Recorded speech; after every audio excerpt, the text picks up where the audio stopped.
Mari kita berdoa. Tuhan Yesus, terima kasih untuk kesempatan yang begitu indah yang Tuhan berikan. Saat ini Tuhan, kami mempersiapkan diri kami untuk mendengar kebenaran firman Tuhan. Kami menyerahkan hati dan pikiran kami kepadamu. Biarlah Engkau yang memampukan kami untuk mengerti firman Tuhan.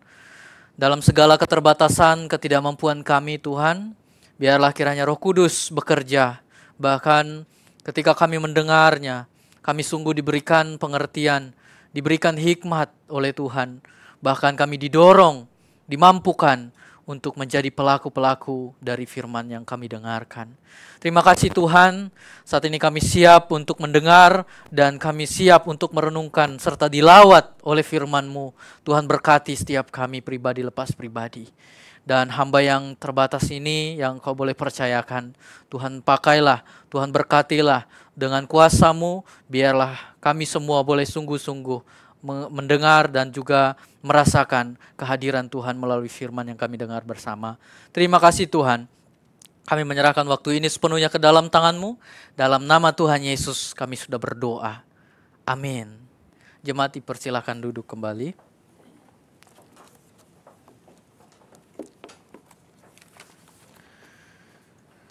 Salam Bapak Ibu jemaat Tuhan.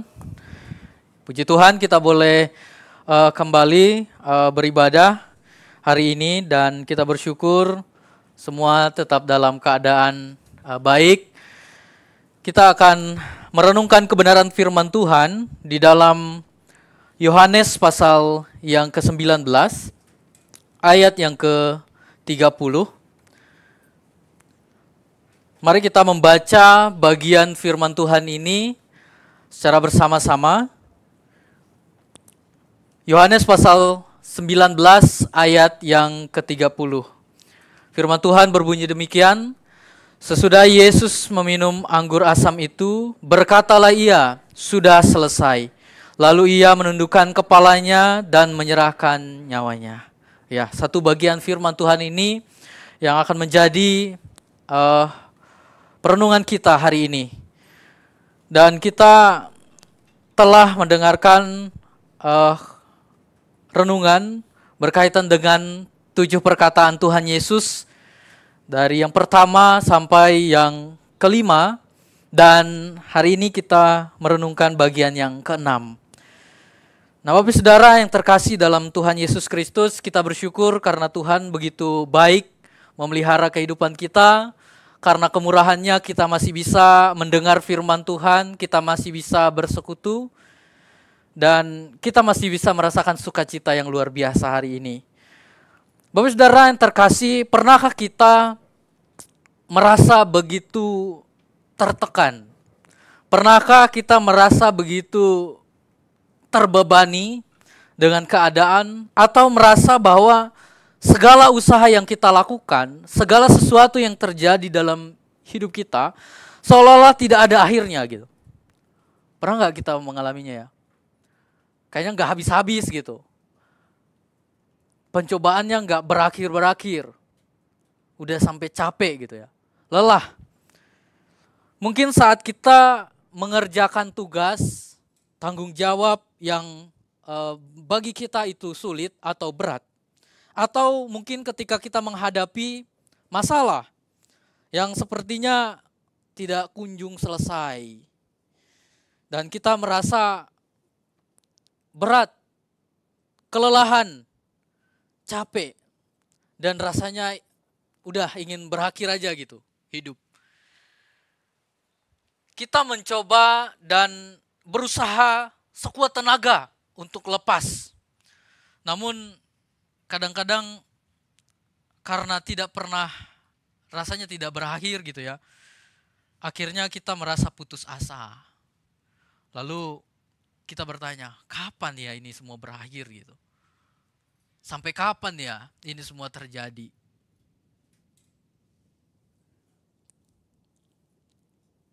Tetapi bagaimana jika sebaliknya? Nah, kita bisa berhasil melewati itu semua. Kita bisa menghadapi semuanya dengan baik. Bahkan semua pergumulan yang kita hadapi, tantangan yang kita hadapi, kita mampu, kita bisa mengakhirinya dengan baik. Ya tentu kita bersuka cita kan, tentu kita sangat berbahagia, lega gitu ya. Rasanya pengen terbang gitu ya. Karena sudah ringan, bebannya sudah tidak ada lagi. Nah, Bapak Saudara yang terkasih di dalam Tuhan, bayangkanlah seorang pelari ya yang sedang berlomba dalam sebuah perlombaan ya maraton atau ya lari begitu ya. Nah, setiap langkahnya seorang atlet ini pasti akan sangat terasa berat. Kenapa? Karena ia berjuang, tubuhnya digunakan, kekuatannya digunakan secara maksimal. Kakinya yang dia gunakan untuk berlari ya, hampir tidak mampu melangkah lagi karena mungkin perjalanannya atau rutenya yang panjang dan melelahkan. Namun begitu ia mencapai garis akhir, ia mencapai garis finish, ada sebuah teriakan sukacita, teriakan kemenangan yang ia alami. Saat ia menyeberang garis finish itu, ia memenangkan pertandingannya, ia bersorak penuh sukacita. Dan ada kepuasan gitu ya. Ada kepuasan karena sudah melewati begitu panjangnya perjalanan, rute yang cukup jauh, berat sekali, capek. Tetapi ketika mencapai garis finish itu, ada kebahagiaan, ada kepuasan, ada rasa lega. Karena apa? Karena ia menang. Karena ia bisa menyelesaikan semuanya itu. Tidak sia-sia ia berlatih, tidak sia-sia ia memperjuangkan dirinya setiap hari. Kecapean, kelelahan, beban itu semua tergantikan karena penyelesaiannya yang sempurna akan pertandingan itu. Nah, Bapak Saudara yang terkasih dalam Tuhan, hari ini kita kembali merenungkan perkataan Tuhan Yesus di atas kayu salib, bagian yang ke-6. Sudah selesai.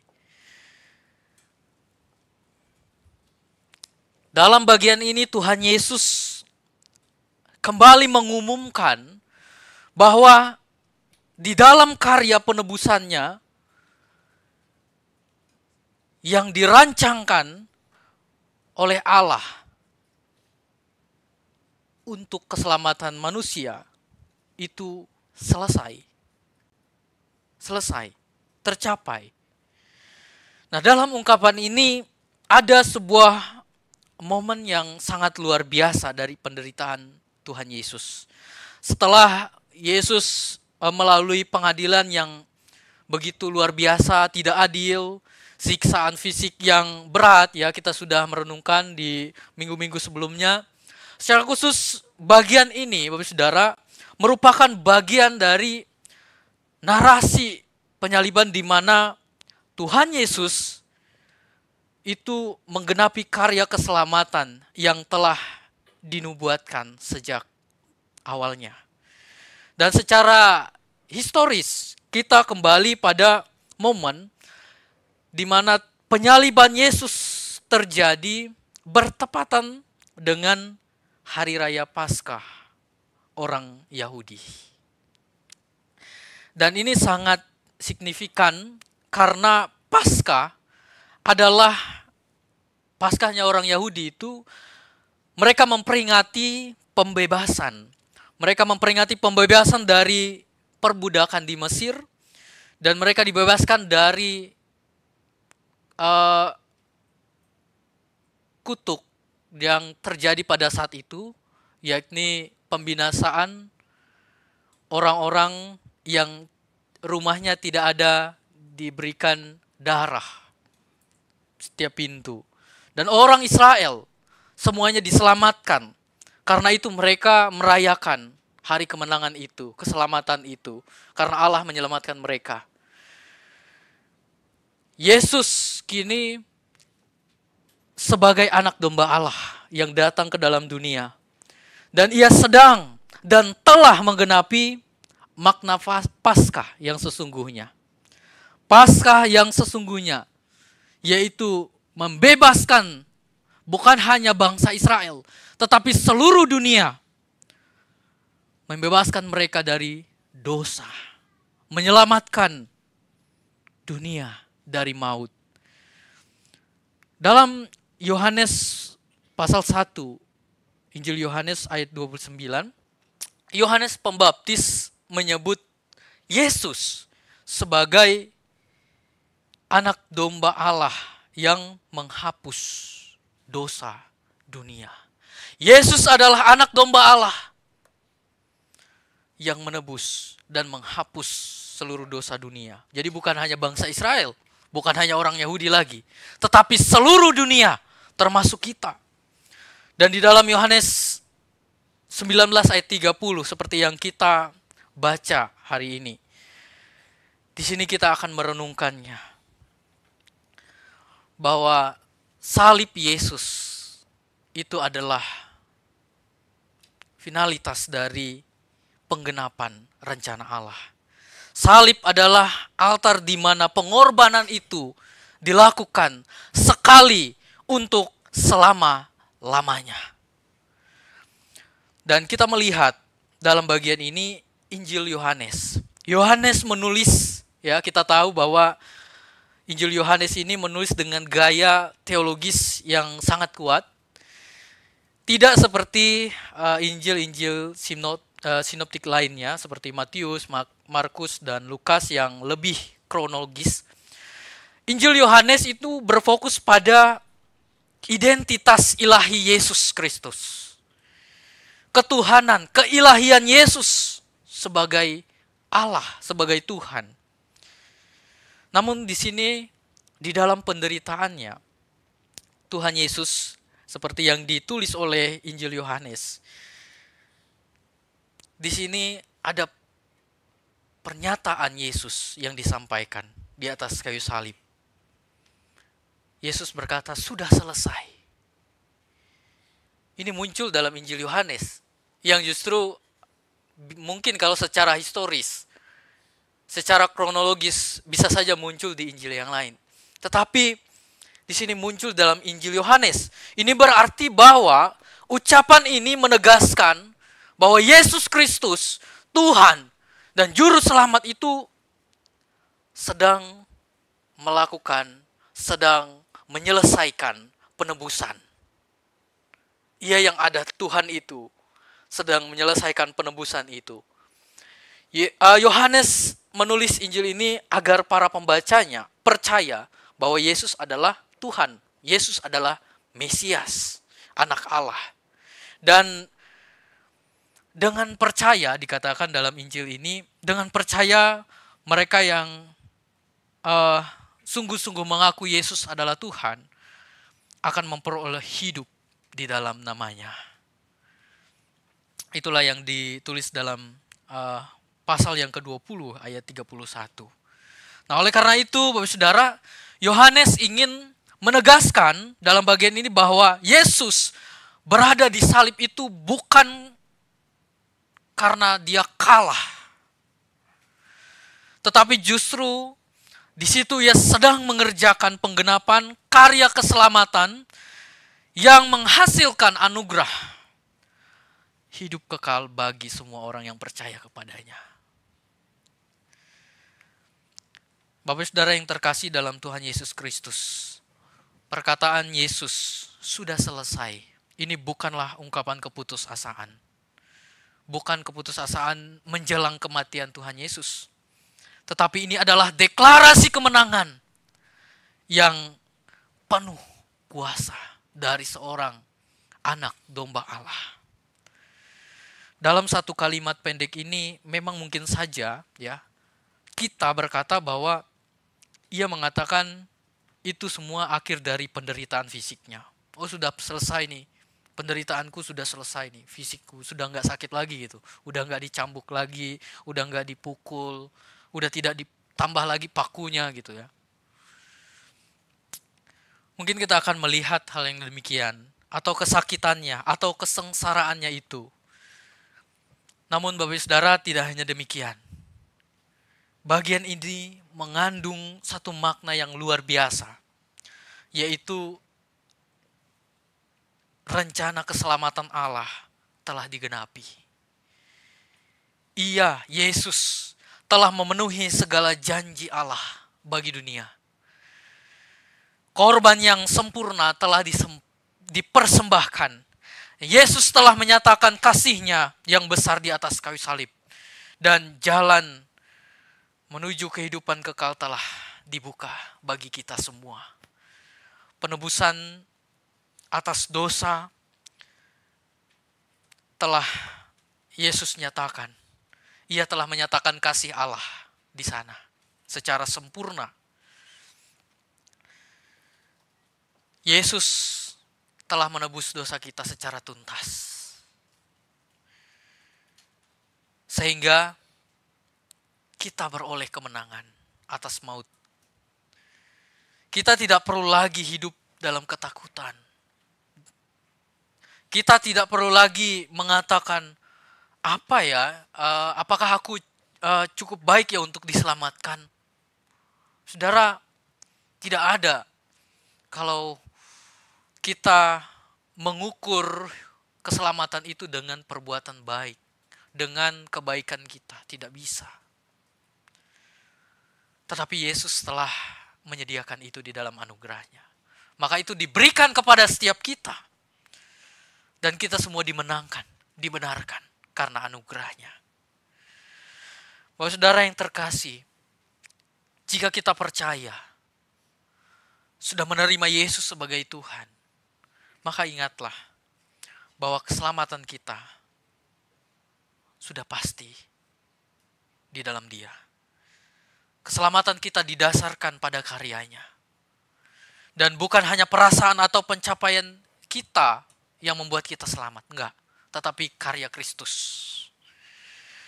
Dan melalui ungkapan ini, perkataan ini, Yesus ingin mengajak kita untuk melihat betapa luar biasanya karya yang telah Ia tuntaskan itu. Mari kita melihat bagian pertama.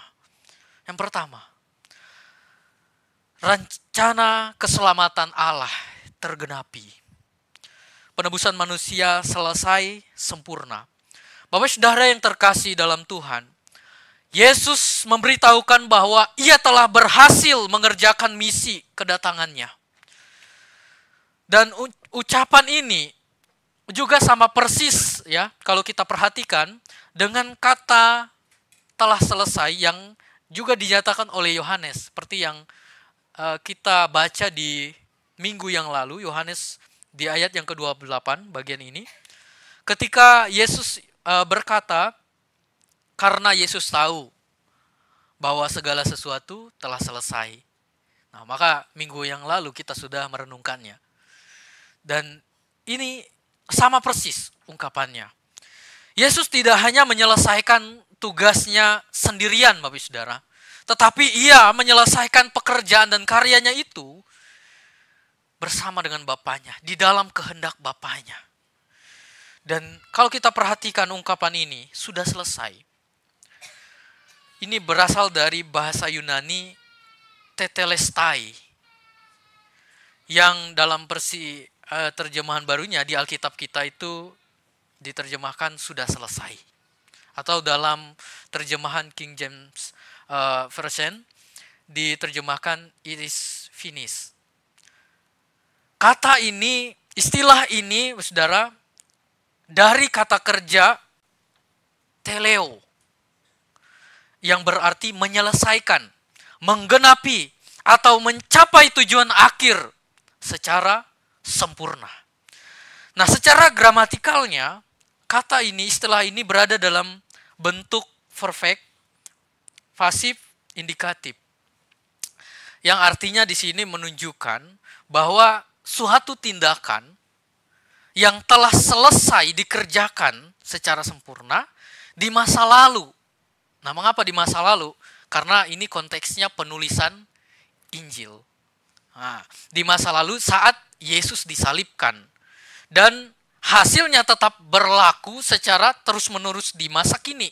Masa kininya adalah masa penulisan Injil itu sendiri. Pembaca Injil pertama saat itu. Dan bahkan selamanya dikatakan ini berlaku di masa depan. Terus-menerus artinya sampai sekarang. Sampai kini. Sampai gereja-gereja kita semua. Semuanya telah selesai oleh Yesus. Artinya apa? Artinya penebusan dosa yang telah dikerjakan oleh Yesus di salib itu sudah tuntas. Sudah finish. Tergenapi sempurna. Dan dampaknya kita semua diselesaikan. Dibereskan. Dan pernyataan ini bukanlah keluhan, Bapak Saudara. Ini bukan keluhan Yesus. Bukan ekspresi kelelahan Yesus. Udahlah, selesailah gitu ya. Udahlah, usah selesai gitu. Sudah selesai, nggak usah lagi ditumbuk, ditusuk lagi gitu. Misalnya dia bicara dengan prajurit saat itu ya. Enggak demikian. Sudah selesai, artinya dia sudah sempurna. Menyelesaikan segala dosa manusia. Ini adalah deklarasi, penyataan penuh kuasa yang menunjukkan keberhasilan Yesus. Berdasarkan konteks Injil Matius, nah Bapak Saudara kalau kita lihat, Yesus mengucapkan ini, meskipun tidak tertulis dalam Injil Matius, tapi kita lihat konteksnya. Yesus menyerukan ucapan ini bukan dengan suara yang lemah, ya. Melainkan dengan suara yang nyaring. Dikatakan dalam Matius, Yesus berseru pula dengan suara nyaring. Artinya dia betul-betul menyerukan bahwa semua yang telah ia kerjakan itu selesai secara sempurna. Tidak ada satupun yang kurang. Selesai.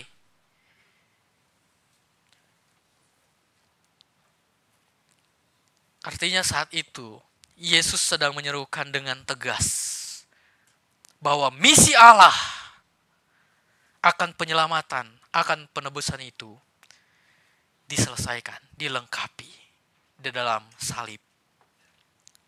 Bapak Saudara yang terkasih di dalam Tuhan Yesus, Yesus telah menuntaskan karya keselamatan kita. Ia telah memikul dosa kita, membuka jalan perdamaian antara kita dengan Allah. Dan ia telah memenuhi semua nubuatan Allah di dalam perjanjian lama, menjanjikan keselamatan. Dan ia sudah mengerjakannya.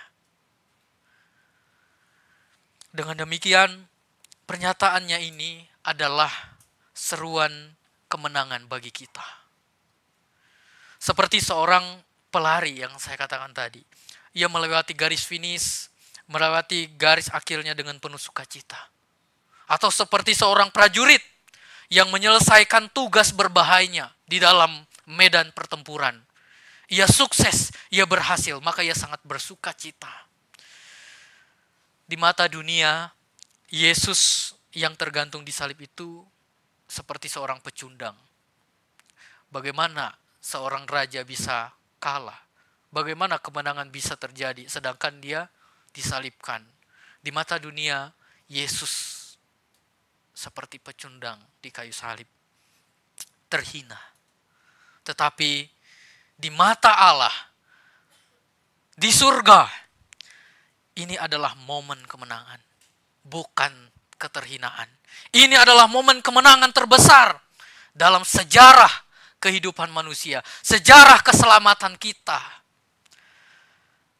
Maut telah dikalahkan, iblis telah dikalahkan, dan kasih Allah dinyatakan sepenuhnya.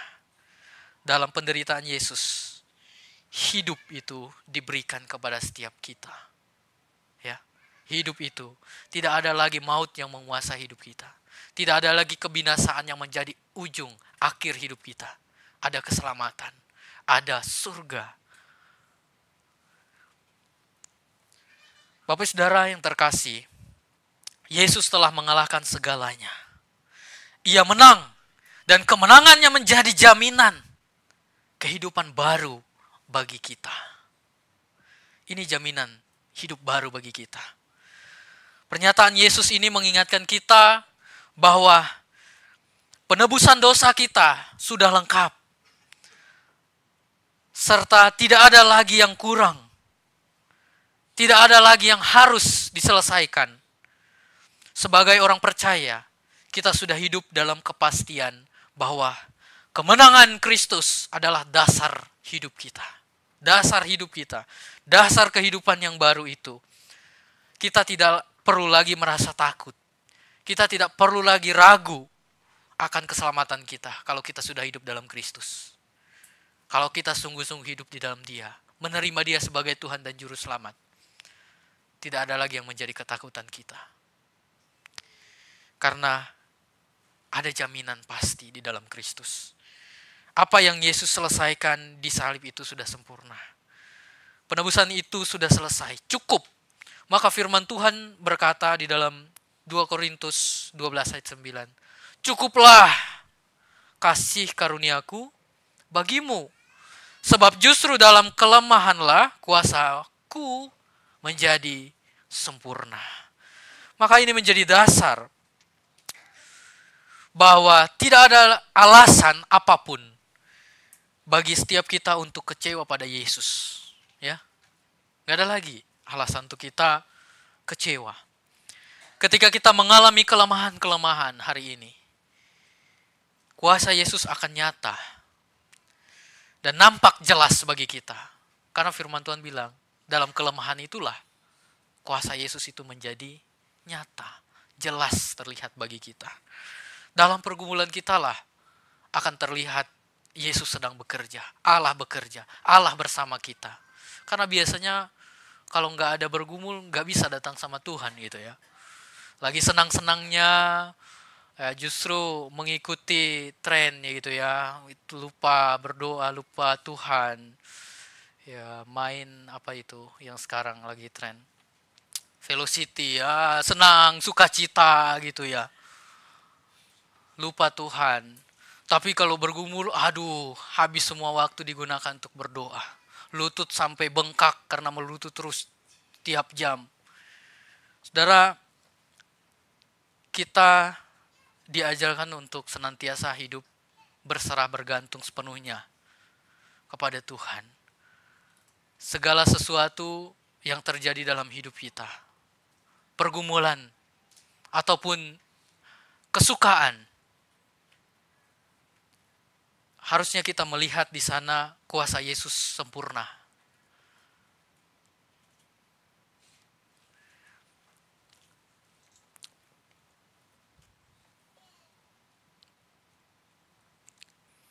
Serahkanlah segala kekhawatiran kita, kelemahan kita kepadanya. Karena Dia yang akan menyatakan kuasanya kepada kita. Dia yang akan bekerja dalam hidup kita. Ia pasti menyatakan kuasanya. Amin. Saudara yang terkasih, Yesus telah menebus hutang dosa kita. Ini berarti tidak ada lagi hutang dosa yang harus kita bayarkan dengan diri kita. Tidak ada lagi tuntutan yang belum diselesaikan di hadapan Allah. Kristus telah melunasi semuanya. Sebagai orang percaya kita tidak perlu hidup dalam rasa bersalah yang terus menghantui hidup kita. Dalam ketakutan atau hukuman. Atau dalam keraguan terhadap keselamatan kita. Kita bisa hidup dalam keyakinan penuh. Kita bisa hidup dalam damai sejahtera. Kita hidup dalam rasa syukur. Karena Kristus telah menyelesaikan semuanya. Dan ini mengundang kita untuk merespon dengan hidup yang penuh iman kepadanya. Percaya penuh pada Yesus. Berserah penuh pada Yesus. Jangan lagi bergantung pada kekuatan kita. Kita dipanggil untuk menerima kasih karunia Allah melalui iman di dalam Yesus Kristus. Hidup sebagai orang-orang yang telah ditebus. Dan hidup sebagai orang yang telah ditebus oleh Kristus berarti hidup dengan kesadaran penuh bahwa hidup kita ini adalah anugerah. Anugerah Allah. Dan ada tujuan baru yang diberikan kepada kita melalui penebusan itu. Kita hidup dalam ucapan syukur senantiasa kepada Tuhan atas kasih karunia Allah bagi kita setiap waktu, setiap hari. Kita harus mengingat bahwa Allah telah menganugerahkan, dalam kemurahannya kita semua beroleh kemenangan. Kita telah dibayar lunas oleh darah Kristus. Dan ini menjadi satu bagian yang harusnya mengubah sikap kita untuk memandang hidup kita. Kenapa? Kita akan sangat menghargai hidup kita kalau kita menyadari bahwa kita sudah ditebus. Kita akan sangat menghargai Kristus, menghargai hidup kita yang telah ditebus ini. Menerima diri sebagaimana adanya di hadapan Tuhan. Kalau sudah demikian, tentu tidak akan ada lagi hidup kita dipenuhi dengan keluh kesah. Tidak mungkin kita tidak bersyukur dalam hidup ini. Tidak mungkin kita kecewa sama Tuhan. Tidak mungkin kita insecure karena kita jadi orang Kristen, minoritas. Atau membanding-bandingkan hidup kita dengan orang lain. Kita akan sangat menghargai hidup kita kalau kita menyadari bahwa kita sudah ditebus. Inilah saya sudah ditebus. Saya sudah ditebus dengan darah yang mahal, yaitu darah Yesus. Hidup kita akan penuh dengan syukur, Bapak Saudara, dan rasa cukup tentunya. Yang kedua, penebusan Kristus tidak hanya menghapus dosa-dosa kita, lalu apalagi juga mengubahkan kita menjadi serupa dengan Allah, dengannya. Maka kita dipanggil untuk mengikuti teladan Kristus, hidup seperti Kristus, serupa dengan Kristus dalam segala aspek hidup kita. Baik dalam hubungan kita dengan sesama, kita hidup dalam kasih, hidup dalam pengampunan seperti Kristus. Dalam pekerjaan atau dalam studi kita mampu menjadi berkat, kita bisa menjadi teladan yang baik bagi banyak orang. Dan dalam menghadapi tantangan hidup, pergumulan, kita seperti Kristus yang berserah, yang percaya, dan yakin bahwa Allah turut bekerja dalam segala pergumulan yang kita alami. Sebagai orang yang telah ditebus, kita juga dipanggil untuk membagikan kasih itu, kabar baik tentang keselamatan dari Kristus kepada dunia.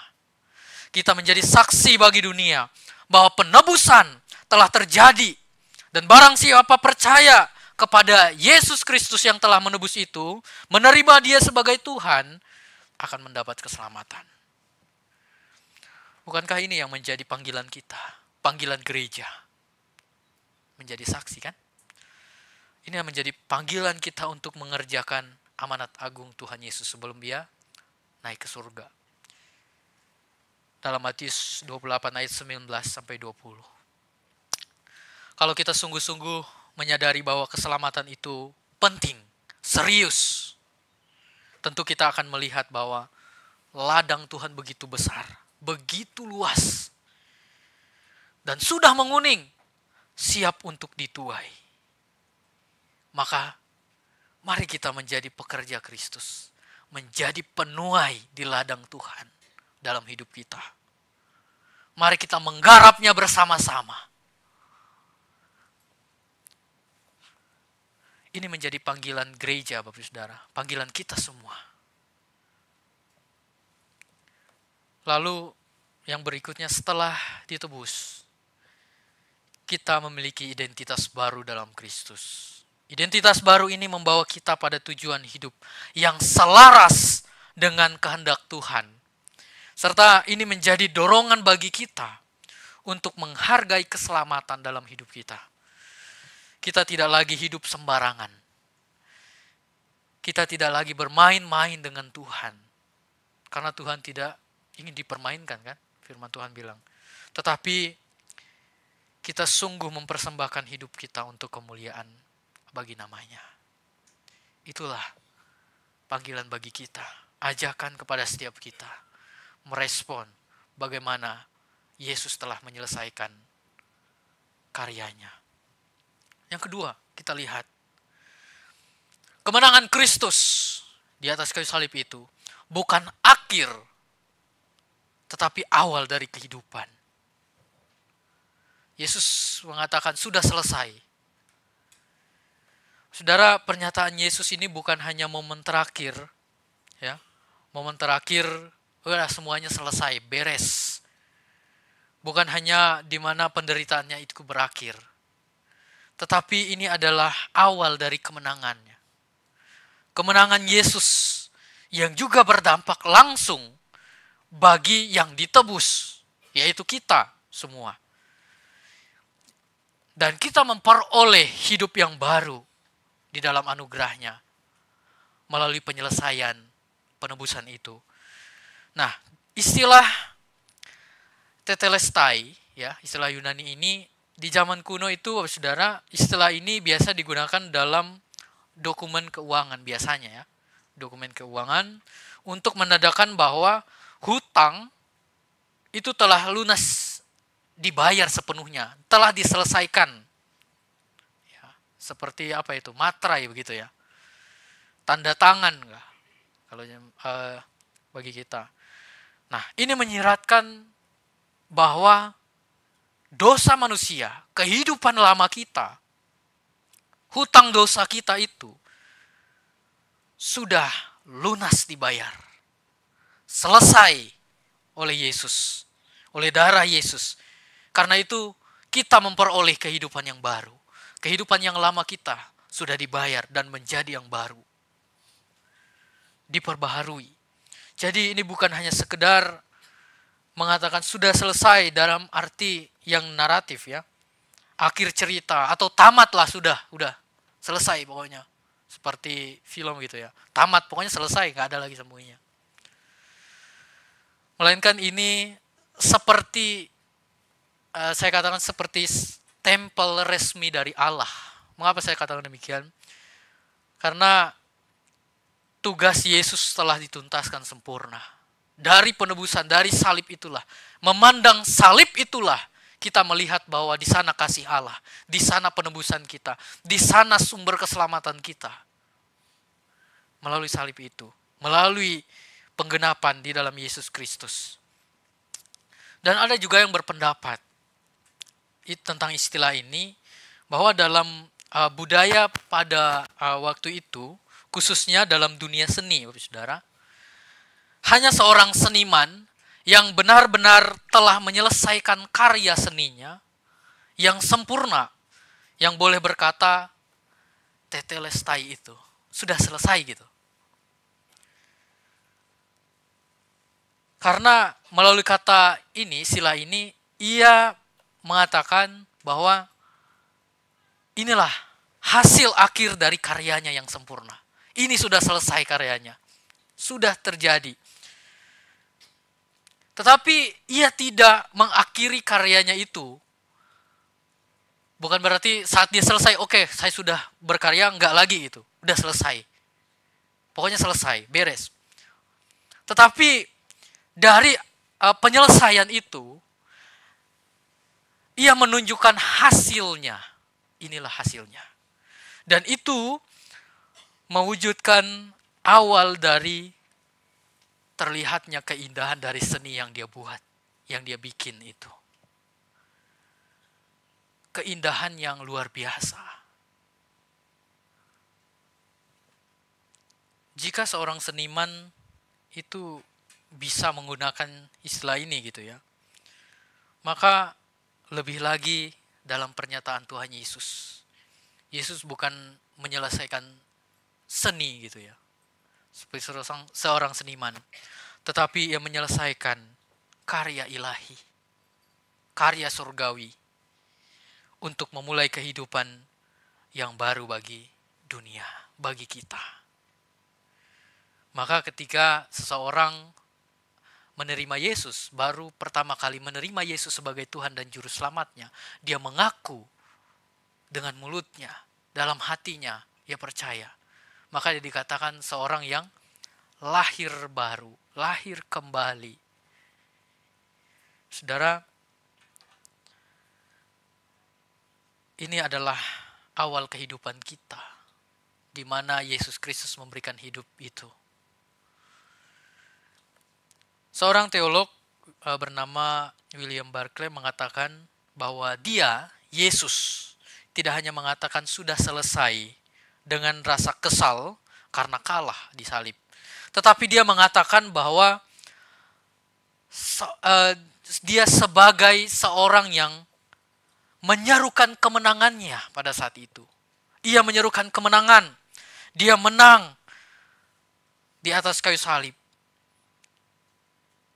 Jadi ini adalah pengumuman sukacita, bukan pengumuman duka cita.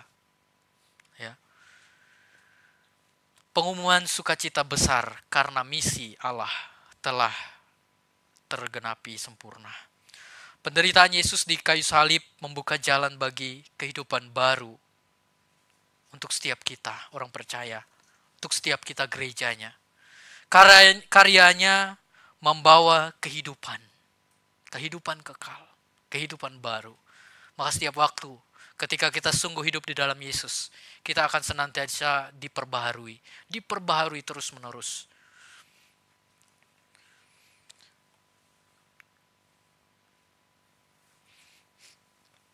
Karena Yesus mengatakan dia datang untuk memberi hidup kepada kita. Yohanes 10 ayat 10. Dikatakan, pencuri datang hanya untuk mencuri dan membunuh dan membinasakan. Tetapi aku datang supaya mereka mempunyai hidup dan mempunyainya dalam segala kelimpahan. Yesus hadir untuk memberikan hidup kepada kita semua. Dan kita mempunyai hidup itu di dalam kelimpahan Kristus. Saudara, dengan finalitas misinya ini, Yesus mengundang kita untuk memulai hidup kita. Mari kita hidup baru di dalamnya. Dengan terus membangun hubungan dengan Allah. Karena dengan Allah kita akan terus diperbaharui. Dalam hal ini, saudara, salib Kristus adalah simbol penderitaan dan penebusan akan dosa kita. Tetapi salib juga menjadi bukti kelahiran baru, hidup baru, pembenaran hidup bagi setiap orang percaya. Jadi kemenangan Kristus bukanlah sekadar mengakhiri penderitaan, melainkan juga membuka jalan untuk kita mengalami kehidupan yang lebih berarti. Hidup yang baru itu. Ada kemenangan kekal. Dan kemenangan Kristus memberi harapan yang begitu besar bagi kita. Tidak hanya sekedar mengatasi dosa dan maut, tapi kemenangan Kristus juga membawa harapan akan surga bagi kita. Karena Kristus kita beroleh pengharapan surgawi. Gereja beroleh jalan untuk masuk di dalam kerajaan Allah.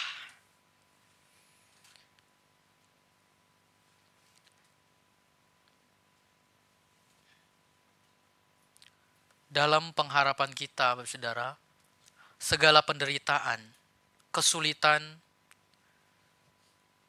lembah kekelaman dalam hidup kita, saat ini mungkin kita alami, tetapi kita akan melewatinya bersama Kristus. Kita akan menang.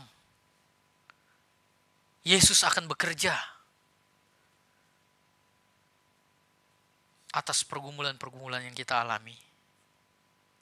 Tidak ada yang tidak mungkin kita mampu melewatinya bersama Tuhan. Karena itu kita diajak untuk terus berserah penuh. Dikatakan dalam 1 Petrus pasal 1 ayat 3, terpujilah Allah dan Bapa Tuhan kita Yesus Kristus yang dalam rahmat-Nya yang besar telah melahirkan kita kembali menjadi orang yang hidup oleh Yesus Kristus. Di kemenangan Kristus menandakan bahwa kita ada dalam kehidupan yang baru. Kita sudah diperbaharui oleh Tuhan. Dan ini menandakan juga dimulainya misi baru bagi kita untuk hidup ini. Kita tidak hidup lagi dengan kehidupan yang lama kita. Tetapi kita sudah ada dalam fase hidup yang baru. Kita diundang untuk berpartisipasi di dalam misi Kristus. Menjadi saksi Kristus. Menghidupi Kristus dalam hidup kita. Tapi juga mengabarkannya kepada dunia. Seperti seorang yang memakai pakaian lama gitu ya. Yang sudah usang, kusam, mungkin warnanya sudah pudar, mungkin penuh sobekan, dan mungkin tidak layak untuk dipakai lagi gitu. Namun karena sudah terbiasa ya orang yang demikian, orang itu pasti akan tetap memakainya setiap hari gitu. Karena itu sudah terbiasa, oh ini pakaianku tiap hari, jadi aku udah biasa pakai gitu. Dari sini ke sini robek semua. Kayak jalan dia kayak terbang gitu ya. Udah melebar kemana-mana. Dia merasa nyaman. Dia akan memakainya setiap hari gitu ya. Dia akan percaya diri juga gitu ya. Nah, tetapi kalau orang yang menyadari bahwa oh ternyata ada hidup baru, maka dia akan ada baju yang baru gitu ya. Kayaknya ada baju baru nih lebih bagus dari punya saya. Ternyata punya saya udah sobek. Dia sadar kan ada yang baru. Maka dia tidak akan nyaman lagi memakai bajunya yang lama. Dia nggak pede lagi gitu. Memakai bajunya, memakai pakaiannya. Dan suatu hari ia diberi hadiah oleh seseorang. Ya. Jadi dia diberi hadiah. Lalu isinya adalah pakaian baru. Pakaian baru, indah, bersih, nyaman, dan dirancang khusus lah untuk dia gitu. Tetapi agar bisa memakai pakaian itu, ia harus melepaskan pakaiannya yang sudah melekat lama di tubuhnya. Dia harus melepaskan yang lama itu. Setelah ia melepaskan pakaian yang usang itu, yang sudah rusak itu, lalu kemudian ia mengenakan yang baru, ia bukan hanya merasa lebih baik ya secara penampilannya, tetapi juga ia percaya diri. Wah, sudah baru nih gitu, baju baru nih, jalan-jalan dong supaya dilihat ya gitu. Percaya diri, ada semangat dia lagi menjalani hidupnya. Tidak lagi dia merasa minder karena orang semua sudah pakai yang bagus, tapi juga dia sudah memakai yang bagus. Bahkan ketika ia sudah memakai pakaian itu, saudara, karena begitu bersyukurnya ia gitu ya, ia mulai mengajak juga orang lain yang masih memakai pakaian lama. Ini ada pakaian lama kan, ada teman-teman atau rekan-rekannya yang lain. Tapi dia juga rindu supaya yang demikian sama seperti dia memakai yang baru, mengenakan yang baru. Artinya dia tahu ada yang baru, yang lebih bagus, yang layak. Saudara, kemenangan Kristus atas dosa dan maut membuat kita seperti seorang yang diberi pakaian yang baru. Sebuah hidup yang baru, hidup dalam pengharapan, hidup dalam tujuan yang jelas, hidup dengan penuh damai sejahtera setiap waktu. Kita dahulu hidup mungkin ya dalam istilahnya pakaian yang lama, hidup lama kita, cara hidup yang lama kita. Namun Kristus di dalam karyanya itu telah membaharui kita, mengenakan kepada setiap kita pakaian yang baru, hidup yang baru. Kita diundang untuk meninggalkan semua yang lama, melepaskan semua yang lama itu, dan mengenakan yang baru. Kemenangan Kristus menjadi jaminan akan kehidupan kita. Jadi, karena kita telah diberikan yang baru, tentu harusnya kita juga seperti seorang yang dikenakan pakaian yang baru tadi. Melihat ada yang masih memakai pakaian lama, kita juga iba kan? Iba, juga rindu kita bisa memberikan pakaian yang layak. Kita sudah diselamatkan, maka kita juga harusnya sadar, kita juga harusnya bersuka cita untuk melihat orang-orang yang belum diselamatkan. Kita juga rindu mereka juga diselamatkan. Mereka juga menerima anugerah keselamatan dari Tuhan. Mereka juga menjadi objek keselamatan itu. Maka inilah yang menjadi tugas kita, Bapak Saudara. Mari kita mengerjakan keselamatan kita. Mari kita beritakan bahwa Kristus telah mati untuk menebus kita. Maka setiap orang yang mendengar berita itu, menerima Yesus, percaya, ia akan beroleh keselamatan sama seperti kita yang telah diselamatkan.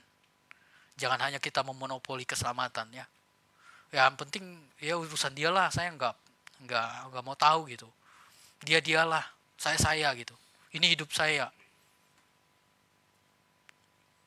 Saya, gue, dia, sudah end, nggak ada lagi hubungan, beres.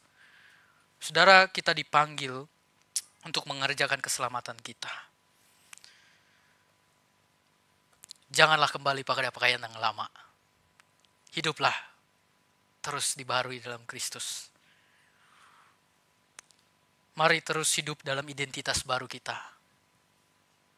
Dan jalankanlah misi Allah. Dengan keyakinan bahwa Kristus akan menolong kita. Kita akan menang bersama Kristus. Simpulan dari firman Tuhan hari ini bagi kita. Pernyataan Yesus sudah selesai bukanlah akhir dari kisah tragis dari penderitaan itu. Melainkan ini deklarasi kemenangan yang sudah tuntas, yang kekal adanya. Dan melalui salib, Kristus menyelesaikan rencana keselamatan Allah dengan sempurna. Membayar dosa secara lunas dan membuka jalan menuju kepada kehidupan yang baru, kehidupan yang kekal bagi setiap kita di dalam anugerahnya. Kemenangan Kristus bukan hanya mengalahkan maut, tetapi juga memberi kita identitas baru, pengharapan hidup yang baru, dan memberi kita misi mulia untuk menjadi saksi kasih Kristus di tengah-tengah dunia ini, dimanapun kita berada.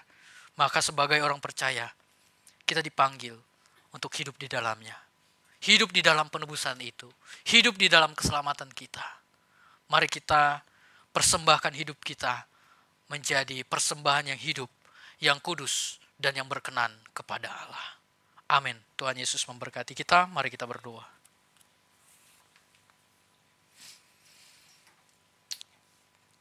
Bapa di surga, terima kasih. Hari ini kami bersyukur kepada Tuhan karena firman Tuhan yang boleh berbicara kepada setiap kami. Terima kasih untuk kebenaran-Mu Tuhan. Dalam segala keterbatasan kami semua, untuk mengerti firman-Mu, biarlah Roh Kuduslah yang menolong kami, yang menguatkan kami, yang memberikan kami kemampuan untuk boleh sungguh-sungguh melihat, mengerti, mengalami karya Tuhan dalam hidup kami. Kami percaya Tuhan, Engkau telah menyelesaikan semuanya. Maka kami beroleh kehidupan yang baru. Kami beroleh identitas baru sebagai anak-anak Allah, sebagai orang-orang tebusan. Mampukan kami untuk hidup sesuai dengan kehendak-Mu. Terima kasih Tuhan Yesus untuk firman-Mu hari ini. Biarlah kami juga dipakai Tuhan untuk menjadi alat keselamatan itu. Untuk kami bisa membagikan kasih Allah kepada dunia. Melalui hidup kami, melalui perkataan kami, melalui segala hal yang Tuhan karuniakan kepada setiap kami. Mampukanlah kami Tuhan, inilah hidup kami. Pakailah kami semua, utuslah kami semua menjadi gereja-gereja yang sungguh menggenapi kehendak-Mu. Terima kasih Tuhan Yesus, terima kasih. Kami bersyukur untuk kebenaran firman Tuhan. Biarlah kami menjadi pelaku-pelaku firman, biarlah firman yang kami dengar sungguh jatuh di tanah yang subur, di dalam hati kami, di dalam pikiran kami, dan firman ini menjadi benih yang bertumbuh bahkan menghasilkan buah. Kami rindu hidup kami sungguh berbuah di dalam Tuhan. Terima kasih Tuhan Yesus. Inilah hidup kami dalam segala pergumulan yang kami hadapi, dalam segala kesulitan, dalam kesakitan, dalam kesesakan, lembah kekelaman dalam hidup kami ini. Kami percaya bersama Kristus kami akan menang. Kami akan mampu melewati semuanya. Dan kami akan melihat kuasa Tuhan akan dinyatakan di dalam hidup kami. Terima kasih Bapa di surga. Biarlah kami semua mengalami kasih karunia Tuhan setiap waktu dalam hidup kami. Dan kami menaikkan setiap doa syafaat kami di hadapan-Mu Tuhan. Kami bersyukur untuk semua jemaat yang berulang tahun di minggu-minggu yang lalu. Tuhan kiranya memberkati setiap saudara-saudara kami. Tuhan menolong mereka dalam segala hal, di dalam kehidupan mereka, tiap-tiap hari, dalam segala aktivitas tanggung jawab mereka. Tuhan mampukan, Tuhan peliharakan, Tuhan memberkati dalam segala rancangan masa depan yang mereka sudah pikirkan. Terima kasih Tuhan, Tuhan memberkati satu persatu jemaat Tuhan yang berulang tahun. Kami juga berdoa menyerahkan untuk jemaat yang sedang dalam masa pemulihan, Ibu Ellen, Ibu Wina Haryanja, Ibu Diana Osada, Bapak Sakurai. Tuhan memberkati dalam masa pemulihan ini. Tuhan bekerja, Tuhan menolong di dalam kuasa-Nya. Terima kasih Tuhan. Kami juga berdoa menyerahkan untuk jemaat yang sedang mengandung, Ibu Anita, Ibu Meliliana, Ibu Gabriela, Ibu Cindy, Ibu Jessica. Tuhan memberkati, Tuhan menolong dalam masa kehamilan ini. Biarlah janin yang ada Tuhan berikan kesehatan, Tuhan jaga dan lindungi sampai pada proses persalinan nanti. Terima kasih Tuhan, kami bersyukur, kami menyerahkan setiap doa kami ini di hadapan-Mu, dan kami rindu menyempurnakan doa kami seperti doa yang Tuhan ajarkan.